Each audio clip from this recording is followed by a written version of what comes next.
Едно од прашањата кои се отвораат одново и одново секогаш кога правиме муаве за спорот со името, секако е прашањето за идентитетот. Односно, дали, ако го промениме името, се променува и нашиот идентитет. И бидејќи повторно и овие денови се отвори прашањето за името, прашање за ова кон лидерот на СДСМ Бранко Црвенковски имаше од новинарите изминатите денови. Да видиме што кажа тој за ова. Ако можете да забележите, токму од како почна реализацијата на проектот Скопје 2014, како никогаш во претходниот период се отвори не само во Македонија, туку и надвор од Македонија прашањето на националниот идентитет. Со други зборови, само се подсетиме на оние пораки што ни доаѓа од нашите пријатели ширум светот, дека националниот идентитет е нешто за што не може да се преговара, нешто што никој никому не може да го одземе и дека само ние самите со контраверзни постапки можеме да го проблематизираме. Ете така. Јасно и гласно од страна на господинот Црвенковски. Идентитетот е нешто за што не се преговара и никој на никого не може да му го одземе. Што значи, што и да се договори, каков и компромис да се направи за името, идентитетот си останува македонски за век и век. Кога веќе ова сме го расчистиле, дај да видиме што е прифатливо за Бранко Црвенковски како лидер на СДСМ и за неговата партија во однос на прашањето за името.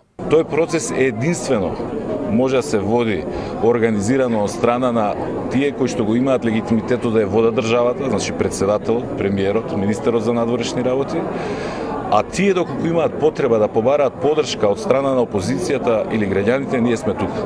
Всушност го знаете нашиот став, а тоа е дека секое решение кое што нема да задира, нема да го повреди, нема да атакира на нашиот национален идентитет, а кое што е прифатливо за оваа влада на Никола Груевски, ние ќе го поддржиме. Так. Ете, сосем убаво си кажа Бранко. Тие како опозиција се конструктивни и би го поддржали како решение секое решение кое нема да задира, нема да го повреди, нема да атакира на нашиот национален идентитет. Па нели не се преговараше за идентитетот? Нели идентитетот никој не можеше да ни го земе? Како сега ова? Ама тоа е. Какво време дојде, не можеш ни да бидеш сигурен ни во себе.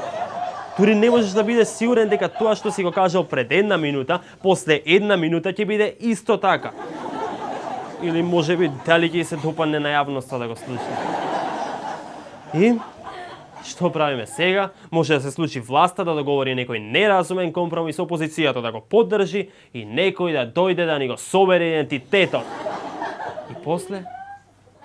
Не, јас ќе морам да си го скријам идентитетот на сигурно.